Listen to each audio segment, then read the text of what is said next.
I'm County Commissioner Tim Burns, and I'm here with Jon Jansen, Clawson High School football standout, national champion at the University of Michigan, and NFL player with successful careers at the Washington Redskins and Detroit Lions. Thanks for being on the show today. Thanks a lot for having me. Now tell me a little bit about your experience of growing up in Clawson. Clawson, it was a great community to grow up in, very tight-knit community, not a real big community, but we're surrounded by a lot of bigger cities, and it was great because coming from a small town, it allowed me to do and have a lot of opportunities that, competition might not have allowed me to do that at some of the bigger schools. Right, and you actually played in 3 sports, right? I did, yeah, basketball, baseball, and football, and was able to excel at all of them, and it was a lot of fun. I was able to play with my brother for a couple of years in basketball, and the people that I met, my coaches, my teachers, have all stayed pretty well in touch, and that's another nice thing about coming from a school like Clawson, that it was small enough that you had personal relationships. Right, and you actually were a standout tight end in high school.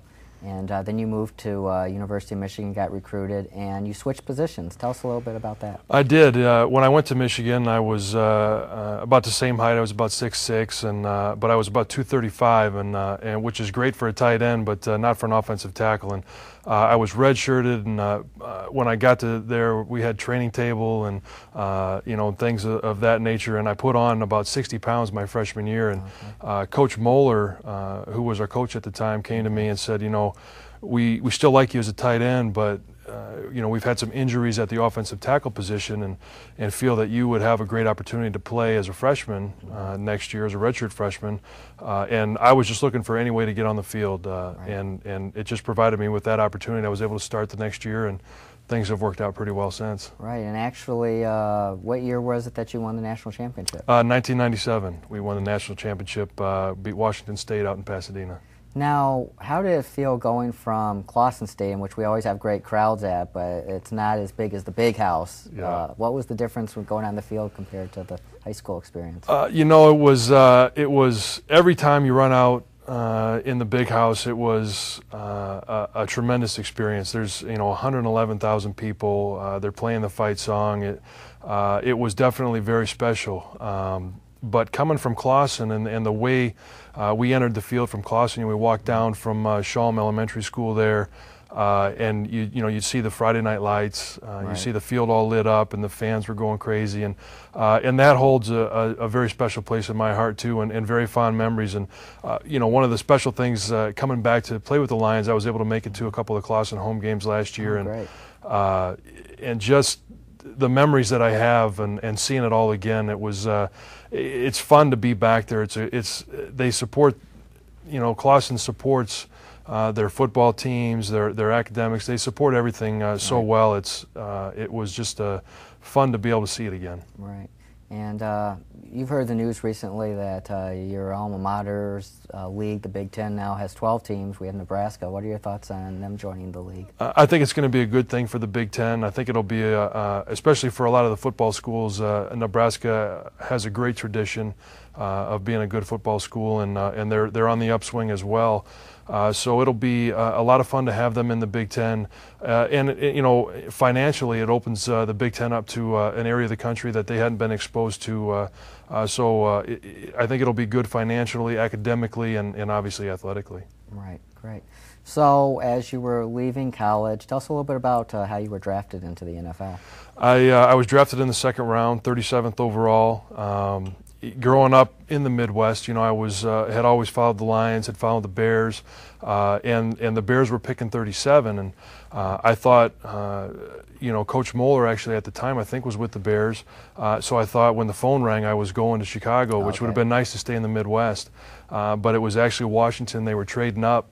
They picked 40th and to get me at 37, and I spent 10 years there and have a lot of great memories there as well. Right. And in fact, you actually played in some playoff games as a starter during your time with the Redskins. Yeah, we did. And actually, my rookie year, we played against Detroit the last time they were in the playoffs in Washington, and beat them. And we went on to play Tampa Bay and lost in the 2nd round. But I think I played 3 or 4 playoff games there in Washington, and it's a great experience, and one that you know, if we can get things going in the right direction here, it would be great to have in the city of Detroit to have a home playoff game, and the guys would love it, and I think the fans would just have a great time. Right.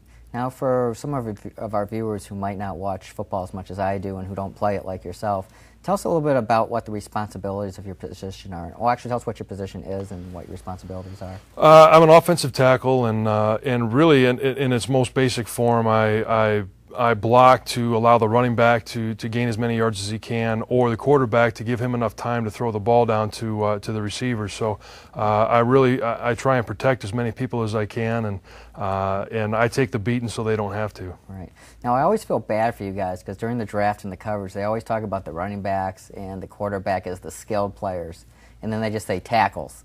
And, you know, I think you guys have a lot of talent and skills out there as well. So we do, and you know, the thing that goes around the inner circles of offensive linemen is the only time they talk about us is when we do something bad, and you know, we get a penalty or we do something that hurts our team. So it's best if we're just not talked about. All right, there you go. Now, now that you're with the Lions, you know, unfortunately, we haven't had the record that we would like over the last few years. And a lot of us diehards who still watch the games on a regular basis get a lot of grief. Do you have any internal insight to tell us that we have some hope coming down the tunnel? Definitely. You know, last year, you know, we had 2 wins, which was better than the year before. And I think the thing that is really going to change it for us this year is we have some new talent. We have some new talent on defense. We have a couple new players on offense. But I think the biggest thing is that Matthew Stafford, our quarterback, is going into his 2nd year. He's going to be a lot more comfortable. Our coaching staff was new last year, so there was a lot of, you know, posturing, figuring out, you know, what guys were good at, what we weren't good at, and now that we're more familiar with them and their systems and what they expect of us and what they know they can get from us, I think that there's a lot of optimism that this is going to be a much improved football season. Right. We got a big guy in the first round this year. What's your impression of how he's going to fit into the NFL? Ndamukong Suh, actually from Nebraska.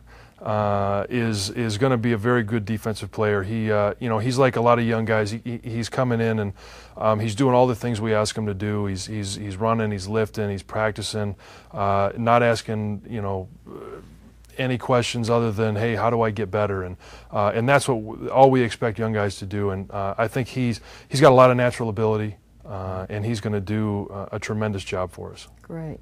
Now, in addition to playing on the field, you're also doing some things outside of the field as well this year. I heard that you have a new gig going on with the Free Press. Can you tell us a little bit about that? Yeah, I'm writing an article every in the Sunday paper for the Free Press, and it's really what it revolves around is just my experiences as a professional football player, some I've had in the past, you know, some I had in high school, and but also as we get into the football season, kind of share with the fans from a player's perspective, you know, how the year is going and how we see things, and give a little insight to some of the games and what's going on with the Lions. Right. And does this portray into another career as you get outside of football, you think? I hope so. You know, I've done a lot of work with some of the other networks in terms of broadcasting and talking football, and I really enjoy the game of football. It's been my passion for a long time, and I realize that I can't play forever. I'm going into my 12th season, and I hope to still have a couple more, but what I see going into the future is that I get a chance to be a part of the media and stay around the game of football and just see it from a different angle. Right. And as someone who has followed the Lions for a while and not seen them in the playoffs, I have to tell you that I did appreciate seeing your interview that you did during the playoffs last year for NFL Network, but we want to see you playing this year in the near future for our team as well. Yeah, that's the goal, and we should be there in the very near future. Okay. Well, thank you for joining us today. Thanks a lot for having me. It's been a pleasure to meet you and have you on the show. I'm Oakland County Commissioner Tim Burns, and you're watching Oakland Connection.